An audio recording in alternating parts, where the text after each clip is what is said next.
Selamat pagi. Selamat pagi. Puji Tuhan. Hari ini kami sekarang terdapat dalam ayat 13:16. Paulus memerintahkan Timotius untuk menaati perintah yang diberikan kepadanya. Ini merujuk pada semua hal yang Paulus telah instruksikan kepada Timotius untuk diajarkan dan ditaati dalam surah ini, juga dalam seluruh Alkitab. Semua perintah Allah itu penting dan harus diajarkan serta ditaati. Kita tidak bisa berkata, ya, saya pikir Injil itu penting, tetapi hal-hal yang lain tidak terlalu. Jadi saya tidak perlu menaati perintah-perintah lain seperti berpakaian sopan, atau larangan bagi perempuan menjadi pendeta atau pengkhotbah. Ya, karena ini berbeda dengan budaya kami, jadi kita nggak usah taati. Kita tidak bisa berkata begitu. Kita tidak bisa berkata, perintah ini tidak praktis dan akan menyinggung orang lain, jadi saya tidak akan mengajarkannya atau menaatinya. Tidak bisa. Kita tidak boleh memilih-milih. Kita harus menaati semua yang Allah beritakan kepada kita. Nah, bayangkan saudara hidup di bawah pemerintahan seorang raja. Lalu raja itu mengirimkan 10 perintah yang harus dilakukan oleh semua rakyat. Bisakah saudara berkata, saya hanya mau menganati 5 dari 10 perintah, ya, karena sisanya merobohkan? Bisakah? Enggak bisa, ya, enggak bisa. Atau bisa kita berkata, saya tidak mau menaati 5 perintah yang lain karena tidak praktis dan akan menyinggung orang lain. Saya mau menyinggung raja, bukan mau menyinggung orang lain. Bisakah? Enggak bisa, ya, enggak bisa. Tentu tidak bisa. Raja mengharapkan semua perintah ditaati.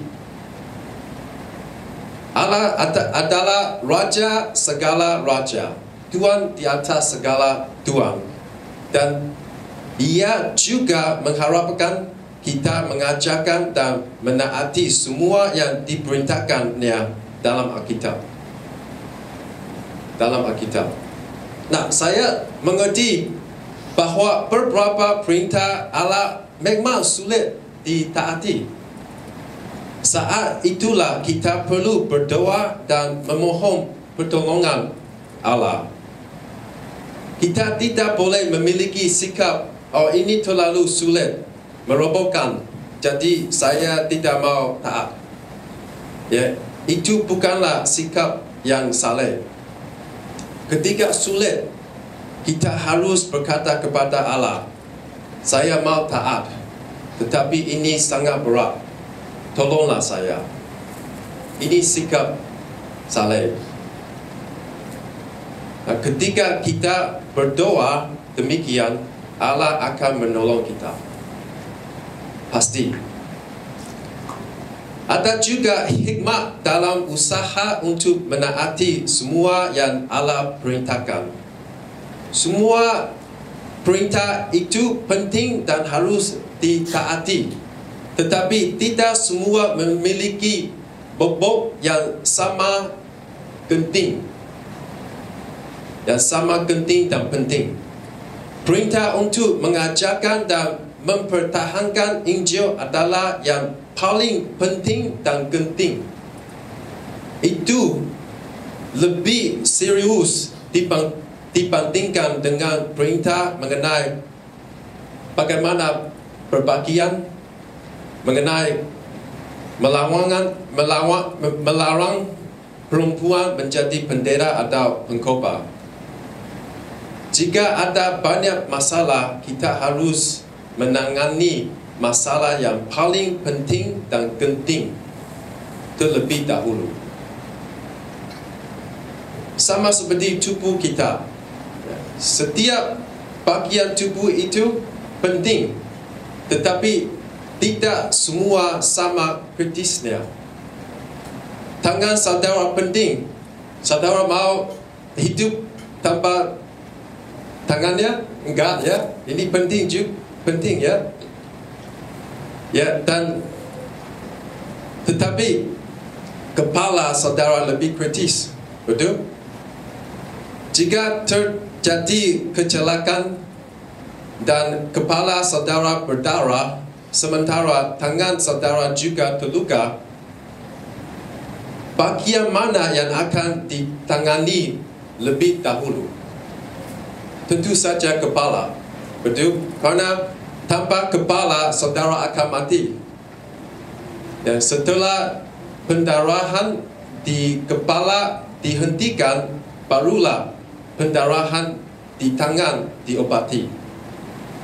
Kita perlu hikmat dalam menangani masalah jasmani, demikian juga kita perlu hikmat dalam menangani masalah rohani di dalam gereja. Setiap perintah Allah itu penting, tetapi tidak semuanya sama kritis. Kita perlu memusatkan perhatian terlebih dahulu pada yang paling kritis, kemudian pada yang lainnya. Kita harus memusatkan perhatian kepada Injil lebih dahulu, yaitu yang paling kritis.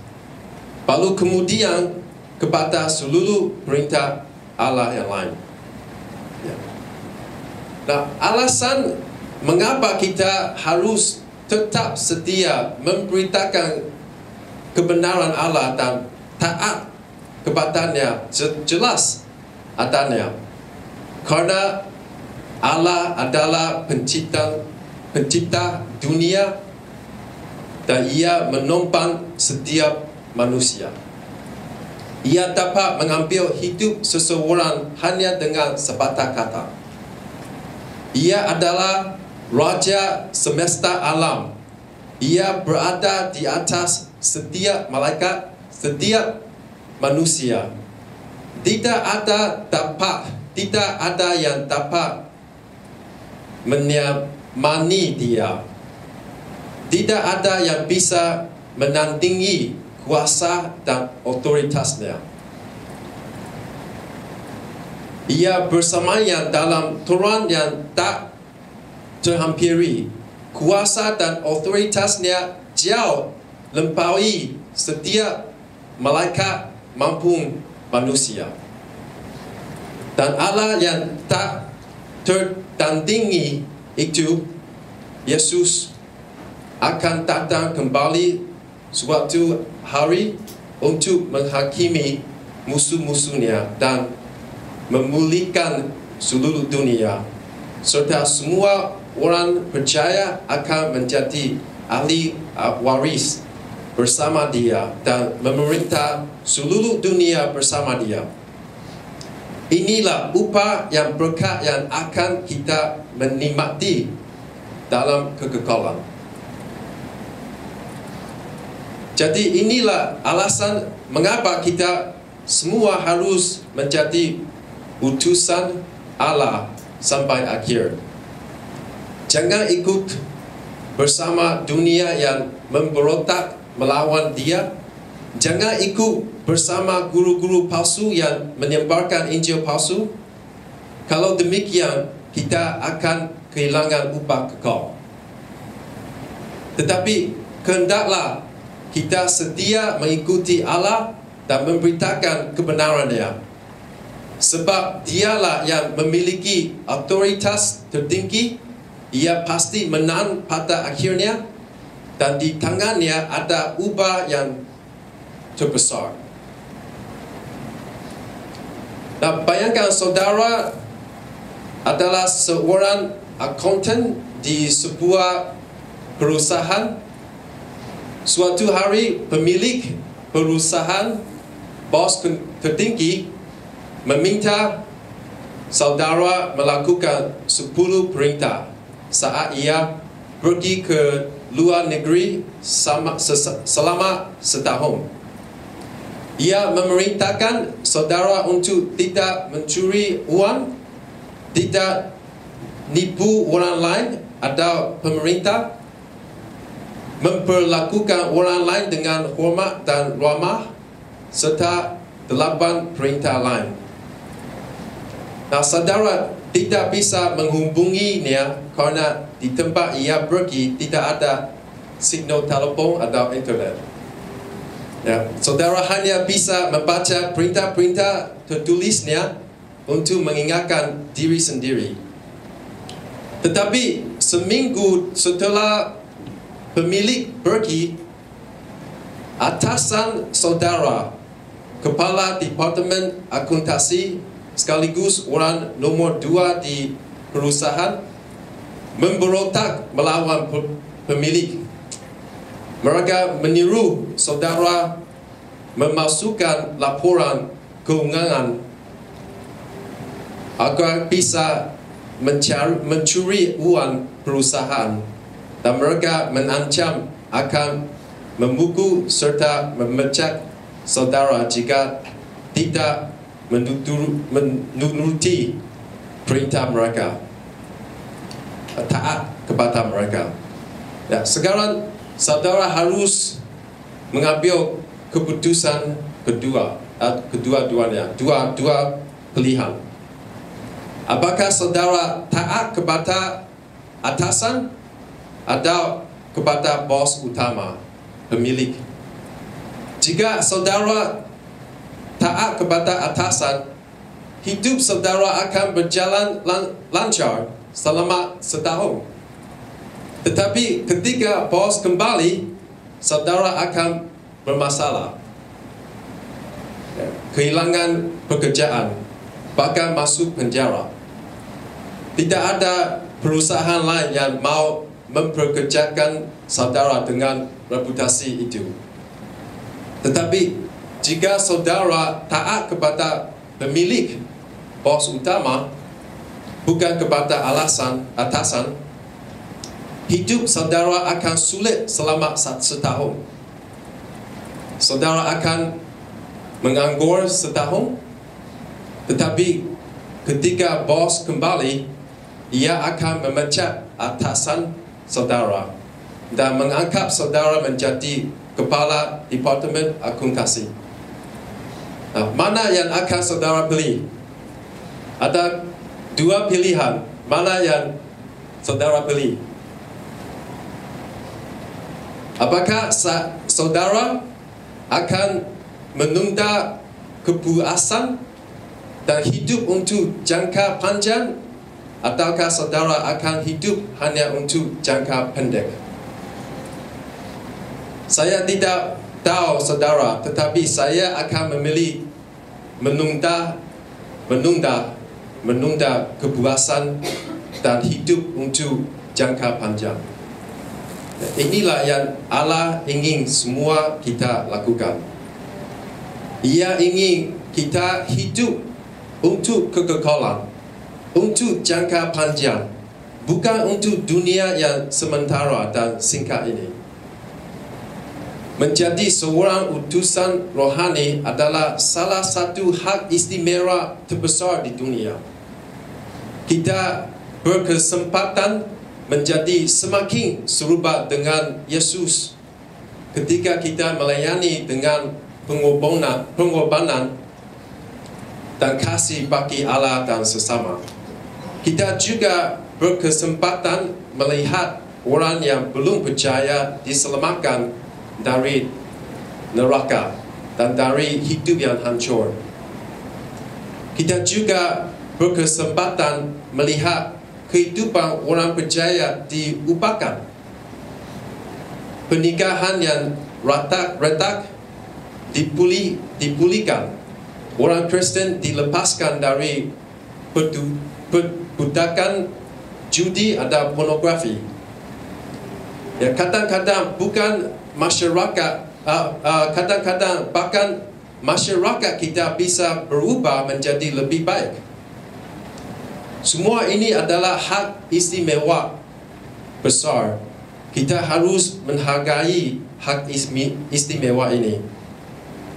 Prestasi duniawi kita tidak ada artinya dibandingkan dengan prestasi kekal ini.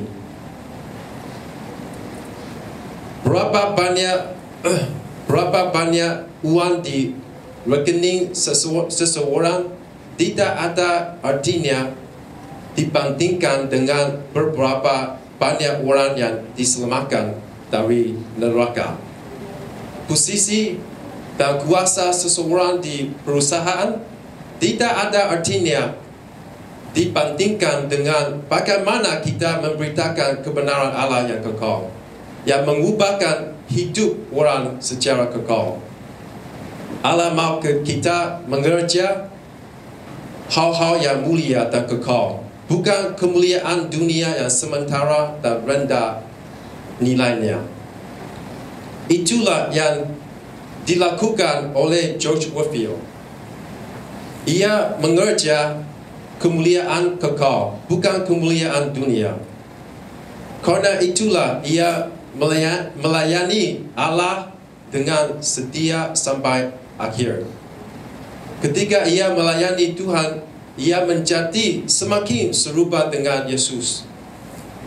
Ia menyelamatkan ratusan ribu orang, dan oleh anugerah Allah bahkan mengubah seluruh negeri Amerika, seluruh, dan mengubahkan sejarah Amerika.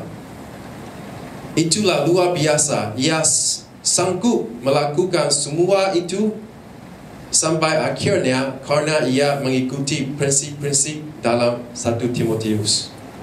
Ia menjauhi dosa, mengerja kekudusan, berjuang bagi kebenaran Alkitab, hidup untuk kekekalan, dan menaati semua perintah Allah.